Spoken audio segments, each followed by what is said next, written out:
I always thought I was a man of structure, of routine, of purpose. My name's Carter Ellis, and I've spent over 2 decades working in aerospace quality control. My whole job is built on details, on catching the smallest flaws before they turn into disasters. It turns out I was completely blind to the one flaw that was closest to me, my marriage. It was just another late September evening. I was reviewing some inspection reports in the home office, sipping lukewarm coffee that had sat too long in the pot. Amanda was in the living room, FaceTiming her friends, the same 2 women she always talked on speaker like they were in the same room. I wasn't paying attention at first. Their voices were background noise to me, just casual chatter over wine, the kind of thing I've overheard 100 times while working late. But then, something caught my ear, my name. I paused, pen mid-stroke. Amanda was laughing. Not the soft, affectionate laugh I used to hear when we were younger. This was sharper, smug, like a performance. "You know how I keep Carter in line?" she said, followed by laughter. "It's like training a puppy. You give him a little affection when he's good, and ignore him when he's not. Works every time." Her friend chimed in, something like, "Still playing that game?" Amanda responded, "Of course. He still thinks I'm just tired or stressed. Poor guy tries even harder every time. I swear, I don't even have to nag. He folds laundry, makes dinner, rubs my feet, and all I have to do is withhold a little attention." The laughter that followed wasn't just cruel. It was intimate in its cruelty, like this was an ongoing joke they all enjoyed. My ears rang. My stomach turned cold. I wanted to believe I'd misunderstood, that I'd walked in on some twisted joke taken out of context. But the longer I stood there, the more they talked, the more I realized this wasn't some one-off comment. This was planned, sustained, strategic. Amanda, my wife, my partner of nearly 15 years, had been deliberately manipulating me, using intimacy not as an expression of love, but as a reward to condition me. And I hadn't seen it. I stood still for what felt like forever. Every laugh hit me like a slap. I tried to breathe through it, tried to tell myself this was just some weird coping mechanism, some off-color humor between friends. But it didn't feel like that. It felt real.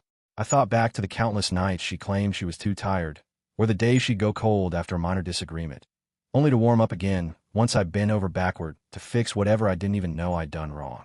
I'd chalked it up to stress, to life, to the slow fade that happens in long relationships.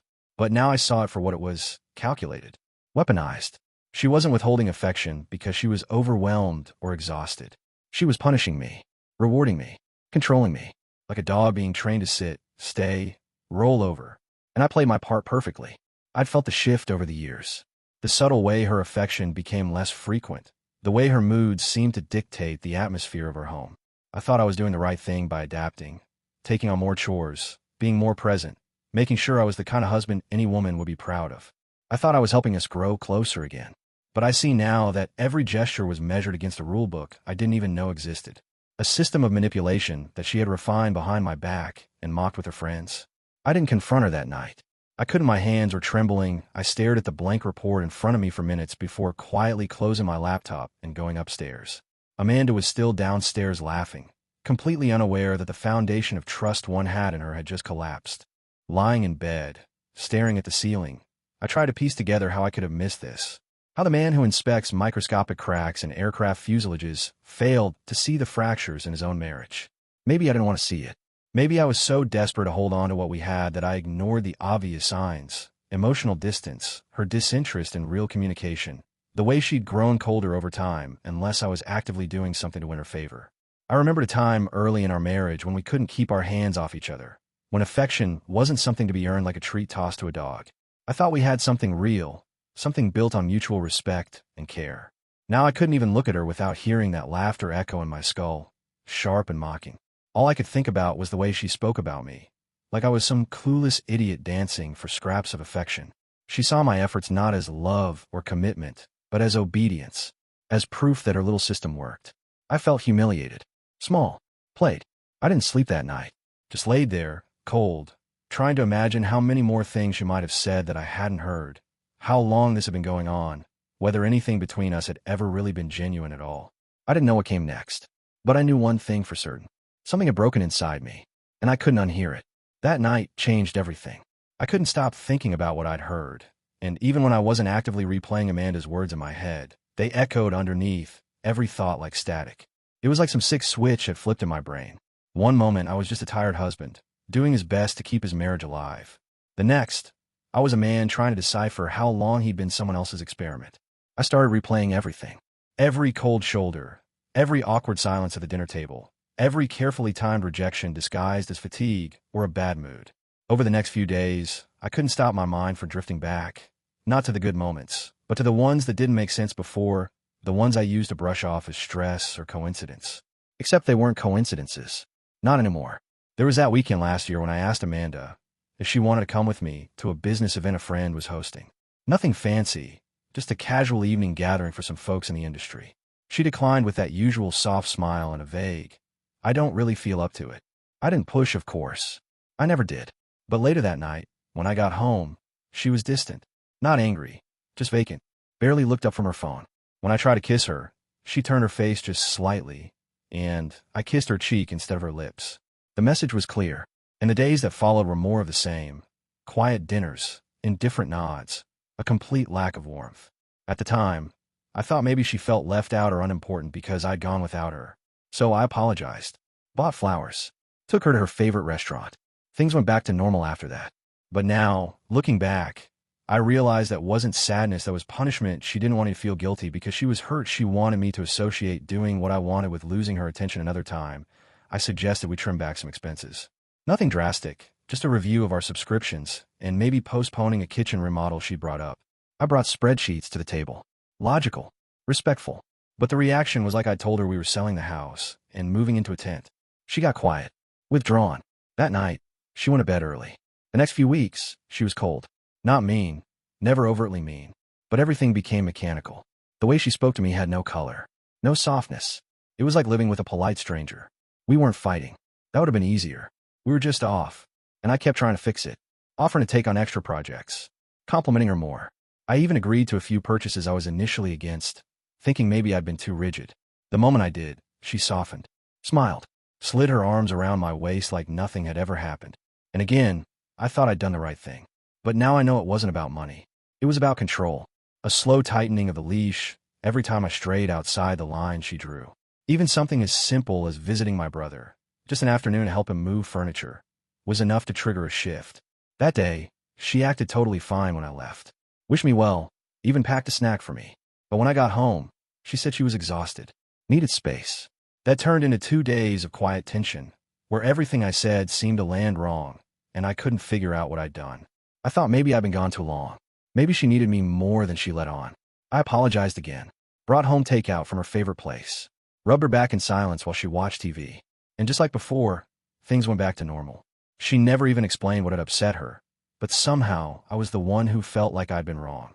Over and over, I replayed these moments, now with clarity I didn't have before.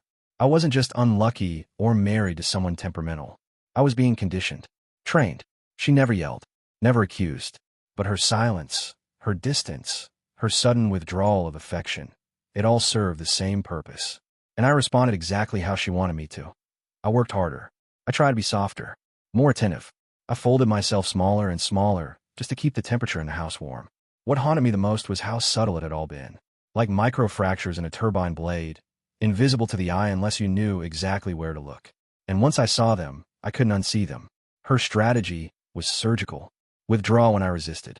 Reward when I obeyed. Never enough to provoke confrontation, just enough to erode me from the inside. I thought I was the problem. I truly believed I wasn't giving enough, wasn't supportive enough, wasn't present enough as a husband. So, I adapted, changed routines, skipped outings, ignored my own needs, my own instincts.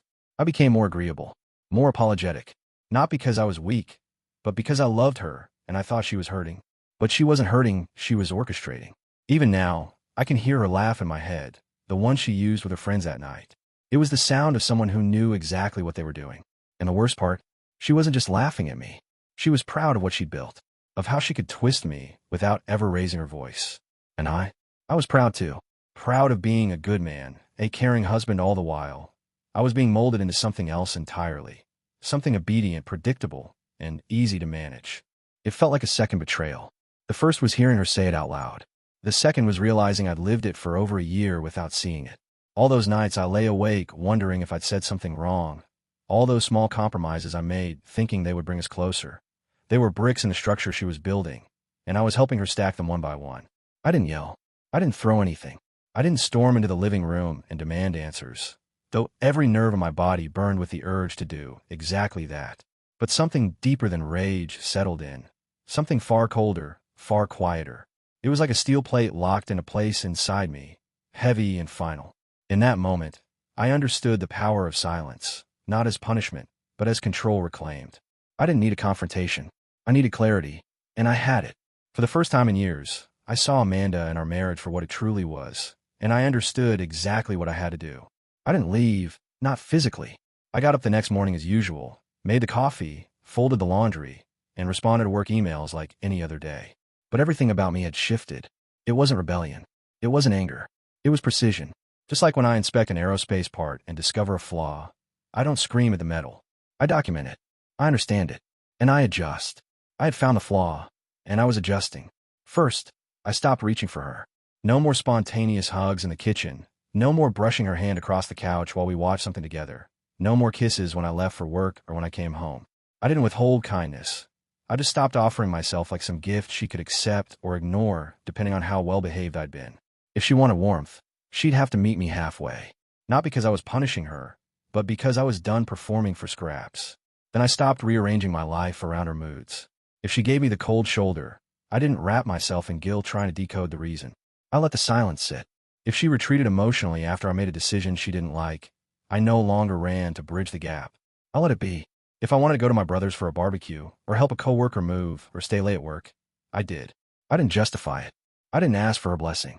I informed her, politely, respectfully, and then I went. And when I returned, I didn't tiptoe around whatever frost had gathered in my absence. I walked straight through it like it didn't exist. I stopped asking for permission in a house I paid for. In a marriage I had given everything to maintain. I stopped editing myself to be more palatable. When she was cold, I no longer took it as a signal to try harder. I took it as her choice. And I let her live in it. If she wanted connection, she would have to reach for it without strings. I wouldn't be her pet project anymore. I stayed present, but I pulled back the parts of myself that she'd come to expect without effort. I was polite, calm, helpful, but no longer pliable. I did the dishes, I fixed the leaking sink, I mowed the lawn and handled the bills. But I did it because that's who I am. Not because I was waiting for praise or reward or a return to some imagined normal. I was no longer playing a game I hadn't agreed to. And without my participation, I could feel the gears begin to grind. Amanda noticed, though she didn't say anything directly. She lingered longer when she came into the room. Watched me more carefully. Her hand brushed mine a few times, but I didn't react. She asked if I was okay once or twice, and I smiled, steady, and said I was fine. Because I was more than fine. Actually, for the first time in years, I felt grounded, like I was living from the inside out. Instead of bending myself around someone else's invisible rules, I realized how much of my identity I had poured into her approval. How many decisions I had made to keep peace in a home that demanded quiet, not harmony. I had let her subtle rewards and punishments shape me into someone constantly self-monitoring, constantly adjusting, always unsure. And now I was done with that. I had spent years playing a part in a performance I didn't audition for. Now, I was stepping off the stage. It wasn't coldness. It wasn't revenge. It was integrity. I didn't lie. I didn't manipulate. I simply stopped reaching into a space that had become transactional. If Amanda wanted real connection, real intimacy, she would have to bring her own half. Not cues, not tricks, not silence as a leash. If she touched me, I wouldn't flinch, but I wouldn't chase either. If she wanted conversation, I was there, but I wouldn't drag words out of her anymore. The emotional energy I used to spend reading her, translating every pause and breath, I began redirecting back to myself, to my work, to my peace. I wasn't angry. I was awake, and I wasn't waiting for her to change, or for some grand confession, or even for an apology. I wasn't waiting at all. I was simply living, finally on my terms. The shift didn't take long to register. Amanda noticed it almost immediately, though she didn't say it outright. She felt it, in a way I no longer leaned in when she gave me one of those calculated glances across the room. In the way I didn't adjust my schedule when she started planning ideas about things she wanted to do together, last-minute dinner plans, a couple's retreat, game night with her friends. She'd grown used to subtle hints being followed by eager compliance. But now I heard her clearly, acknowledged her fully, and still chose something else. I wasn't distant. I was simply no longer governed. The first attempt was almost textbook. A Tuesday evening, quiet in the house. I was in the kitchen finishing up dishes when she came down in one of those silk robes I knew she kept around more for effect than comfort.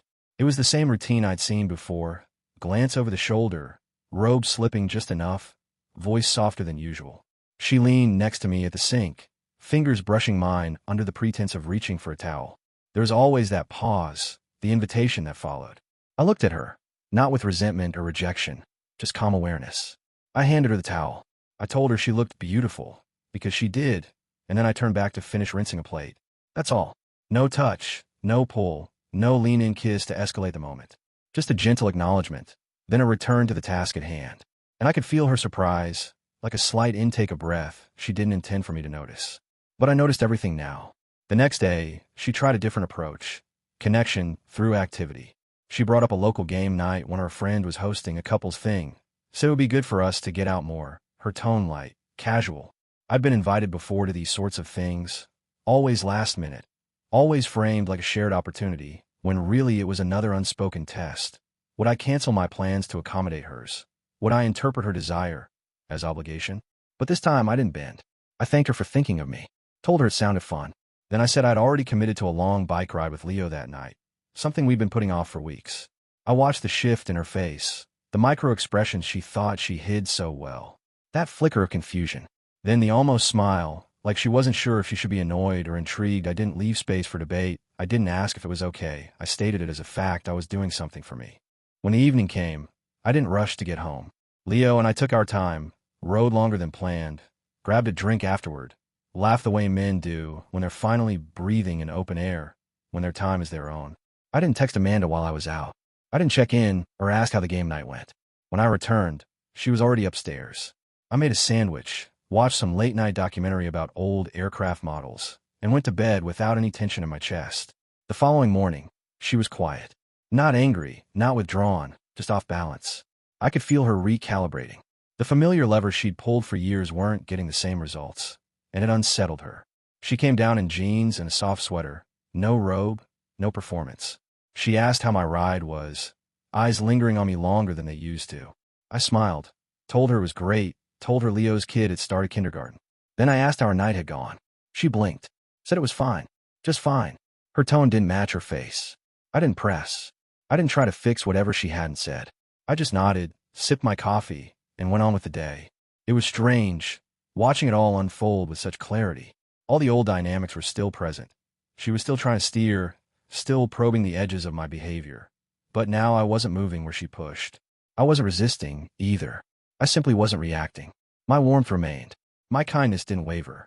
But the emotional weight I used to carry, that hunger for her approval, that anxiety when she pulled away, I had dropped it, and the silence it left behind was thunderous.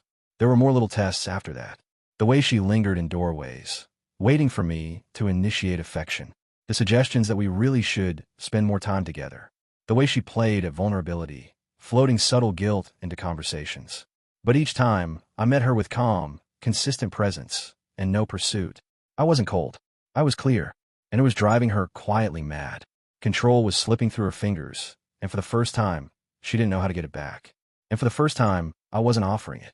There was something deeply grounding about using my own time again. Not borrowed time, not the leftover hours after making sure Amanda's needs were prioritized, but actual time that belonged to me. It started simply. I signed up for a local swim club. Nothing flashy. Early morning laps at the community center pool. Cool water, the quiet hum of overhead lights, the mechanical rhythm of breath and motion. It had been years since I felt my body move without tension, years since I'd done something purely for the peace it gave me. I didn't announce it. I just got up at 6, packed my bag, and left. It was never a conversation. It didn't need to be. I started fixing things around the house too, not out of obligation or performance, but because the house was mine, and I cared about it. Loose door hinges, the squeaky garage pulley, the gutter that overflowed every time it rained. I moved through the house like I belonged in it again, no longer tiptoeing around Amanda's moods or waiting for her emotional green light. And somewhere in the quiet moments between those tasks, I called my brother back. The one I hadn't seen in months, because every visit somehow became a point of tension. We had lunch at a diner we used to frequent. As kids, we talked like time hadn't folded in on itself. I realized how much I had let fall away, without even noticing. Amanda noticed, though. And not in the way someone notices a new haircut or a different cologne. She noticed in the way a person sees a shadow move where there shouldn't be one. Her control, subtle, practiced, polished, was slipping, and she could feel it. Her first attempt was the familiar weapon of guilt. She started floating comments into conversations like pebbles dropped into a pond. "You're so busy lately. I feel like I barely see you anymore," she'd say. Or, "It's funny how you suddenly have all this energy for other people." I didn't bite. I heard her. I acknowledged her. But I didn't apologize. Then came the escalation. A printed itinerary appeared on the counter one morning. A weekend getaway to Asheville. Cabin booked. Dinners reserved. I hadn't been consulted. She framed it like a surprise, smiling tightly as she said, "I thought we could use the time." I thanked her for the thought, told her I appreciated the effort, but reminded her that I'd made plans that weekend already. She stared at me, not angry exactly, just stunned. Like the equation she'd always used no longer computed. The variables had changed, and she didn't know what to do with the math. After that came the silence, her old favorite. Only this time, I didn't feel the panic that used to come with it. I didn't interpret it as rejection or failure. I didn't scan every room I entered, wondering how to fix what I'd broken. The silence was hers, and she could keep it as long as she liked. Mine wasn't silence, it was space. Stillness. A reclaimed quiet where my thoughts could live without being twisted into reaction. I filled that space with books I hadn't touched in years, with music I used to love, with long walks and workouts, and long overdue conversations with people who knew me before I started shrinking. The strangest part was how Amanda kept oscillating between confusion and resentment, like she couldn't decide whether I was being cruel or simply uncooperative. I was neither. I was steady. I didn't mirror her mood swings or match her withdrawal. I just didn't chase. That was the difference, and it was driving her deeper into improvisation. Then Brittany showed up, uninvited, unannounced. Amanda's oldest friend, the one whose voice I'd heard on that FaceTime call laughing about my obedience like it was a party trick. She arrived in the early evening, wine bottle in hand, trying to wear casual concern like it fit her naturally. She didn't even get through the first pleasantries before launching into it. "I just think Amanda's trying, you know? Maybe she doesn't show it the way you expect, but she really cares." I stood in the doorway of the kitchen, arms crossed loosely, the weight of her words washing over me without impact.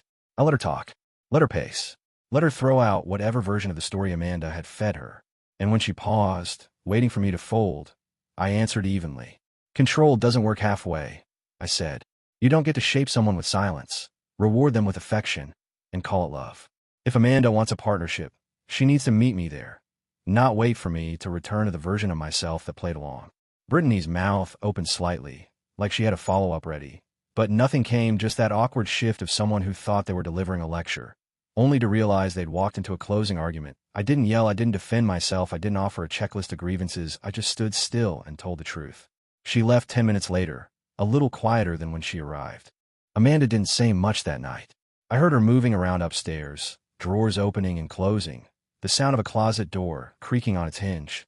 I didn't ask what she was doing. I didn't go up to find out.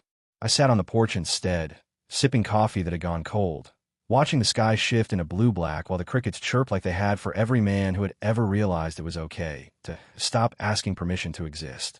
It was a Saturday afternoon, quiet except for the low hum of the lawnmower down the street and the distant sound of neighbors' dog barking. I had spent the morning finishing a minor repair in the garage and tidying up the back deck, but I wasn't moving on autopilot anymore. Every task was deliberate, focused. I knew I couldn't keep avoiding the conversation forever.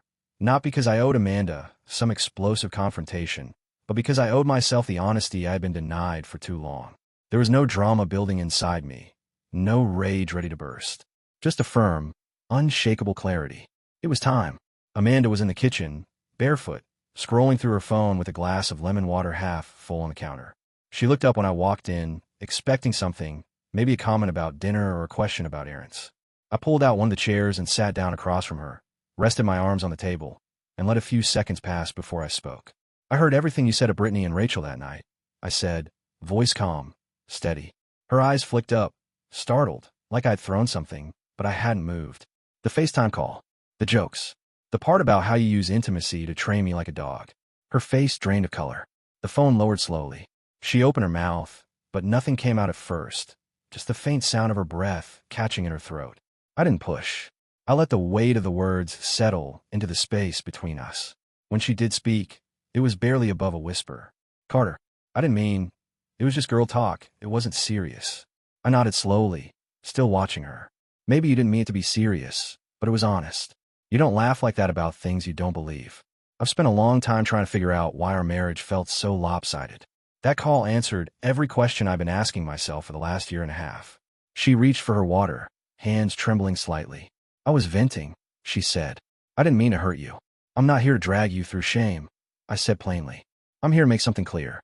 That version of me, the man who bent over backward to earn affection, who tried to read your moods like weather patterns just to keep the house warm, that man's gone. I buried him the day I stood in the hallway and listened to the woman I married laugh about how well her control tactics were working. Tears welled up in her eyes, but I didn't react. Not cruelly, not coldly. I just didn't flinch. I had lived in the shadows of her emotions for too long, responding to every shift, every withdrawal, every half-spoken grievance like it was a fire that needed putting out. I was done living like that. I'm not asking for perfection, I continued. I'm not asking for grand gestures or apologies written in tears. I'm asking for a real partnership. No more manipulation. No more games. Mutual respect, honesty, and equal value of each other's time. I'm willing to stay and rebuild something that isn't rooted in control. But I will not remain in a marriage where I am treated like someone to be managed rather than loved. Amanda's face crumpled, and the first sob broke free from her throat. She covered her mouth, tears spilling down her cheeks, her whole body curling inward like she was shrinking under the weight of her own choices. I didn't raise my voice. I didn't gloat. I didn't ask her how she could do it. I already knew the answer. People choose control when they fear vulnerability, and she had been afraid for a long time, even if she never admitted it. But fear didn't justify what she'd done. It didn't undo the months of manipulation. It didn't erase the countless nights I spent wondering what invisible mistake I'd made to deserve her distance. I had tried to solve a problem I didn't cause, and now I was done solving. I was setting terms. You can choose partnership or control, I said, my voice low but unwavering. But not both. That's the line. If you want to stay in this marriage, you walk toward me as an equal, not with strings in your hands, not with affection you dangle like a reward, but with the same kind of effort you once expected from me. She cried harder. I let her. I didn't reach across the table. I didn't offer comfort. Not yet. That would have been easy. Too easy. She had to sit in the silence she used to weaponize. She had to feel what it was like when the game stopped working. I'm not leaving today, I said, but I'm prepared to walk away if this doesn't change. No fights. No chaos. Just peace. I won't live in a house where love feels like a performance. Amanda didn't answer. She couldn't. Not yet. And that was fine. For the first time in a long time, I wasn't waiting on her reaction to guide my next move. I had already made it. I didn't expect her to change. Not really. I'd said my piece and meant every word, fully prepared to step away if she chose to cling to the illusion of control over the reality of partnership. But Amanda surprised me, not with grand apologies or sweeping emotional scenes, but with something quieter and far more difficult. She chose the hard path. She started therapy on her own. No prompting, no fanfare. I found out only because she left a card on the counter one morning, an appointment reminder tucked beneath the coffee mug I usually used. She didn't say anything about it that day. She just went, and then she kept going, week after week. She didn't come home from those sessions needing to dissect them out loud or make them part of shared performance. I watched instead, observed, and what I saw wasn't showy. It was work, grueling, slow, and often messy, but it was real. There were moments in the first few weeks where I saw her sitting alone in the living room. No phone, no music, just stillness. That was new. Amanda used to fill silence with noise, with chatter, with movement. Now she seemed to sit with it, let it settle around her. Her energy shifted. The tension she used to carry like armor started to loosen. She was quieter, but not withdrawn, just more present. She stopped leaning on her usual counsel, too. Brittany stopped showing up. The phone no longer lit up with constant group chats or girls' night, memes designed to mock husbands or compare emotional leverage like it was a hobby. Amanda didn't announce it. She didn't make a production of cutting people off. She just stopped feeding those conversations. I noticed the difference almost immediately. Her language changed. She stopped talking about me like I was a puzzle or a project. She stopped editorializing our marriage for outside consumption. She began asking for things. Not hinting, not maneuvering, just asking. Can we have dinner together this week? Just us? Or, would you be open talking about that trip again? It was jarring at first, not because the requests were unusual, but because they were clean. No guilt, no weight, no emotional booby traps waiting to explode if I said no. When I wasn't available, she didn't sulk. She nodded, adjusted, moved on. And when she showed up fully, not as someone trying to steer the moment, but as someone who simply wanted to be there with me. She owned what she'd done, too. Not all at once, and not perfectly, but clearly. The first time it happened, we were having coffee on a Sunday morning. No script, just a quiet moment between us. She looked at me, eyes tired but steady, and said, "I used control because I didn't know how else to feel safe. I was wrong, and I'm sorry I don't expect forgiveness to fix it." She didn't cry when she said it. She didn't reach across the table. She didn't try to soften it with excuses. She just let it land. I nodded. I didn't rush to reassure her. I didn't dilute her discomfort. I respected it, and I respected her more for not trying to wiggle out of it. What struck me most was how behavioral the change was. It wasn't surface level. It wasn't cosmetic. She didn't suddenly become overly affectionate to win me back. She didn't swing in the opposite direction, pretending to be something she wasn't. Instead, her strategies, those old calculated tools she used to shape our dynamic, melted into something closer to transparency. When she was hurt, she said so plainly. When she was unsure, she admitted it. When she was frustrated, she didn't retreat into silence or passive digs. She just named it. Our home started to feel different. Not lighter, necessarily, but clearer. The air wasn't full of unspoken negotiations or emotional tension you could trip over on your way to the sink. Conversations got shorter, but more honest. She didn't hover or monitor my reactions. She didn't test me. And in response, I didn't shut down. I started letting a little warmth back in, carefully, because it felt like there was finally a place for it to land. There were setbacks, times when she defaulted to defensiveness, or flinched at my detachment, or offered too much too quickly. But she caught herself. She named it. And that alone shifted everything. Not because she became someone new, but because she finally stopped pretending to be someone in control of everything, and instead became someone willing to be accountable. It wasn't forgiveness that made the change possible. It was watching her choose discomfort over denial, day after day. And in that space, something began to rebuild. Not the marriage we had, but something quieter, something real. By late December, the house didn't feel like a minefield anymore. I could walk from one room to another without checking Amanda's posture or tone for signs of storm clouds. The air had changed. It wasn't that everything was perfect. Nothing ever is. But the undercurrent of manipulation, of unspoken expectations and emotional traps was gone. In its place was something quieter, steadier. There was room to breathe again, for both of us. We decided to host a small New Year's gathering.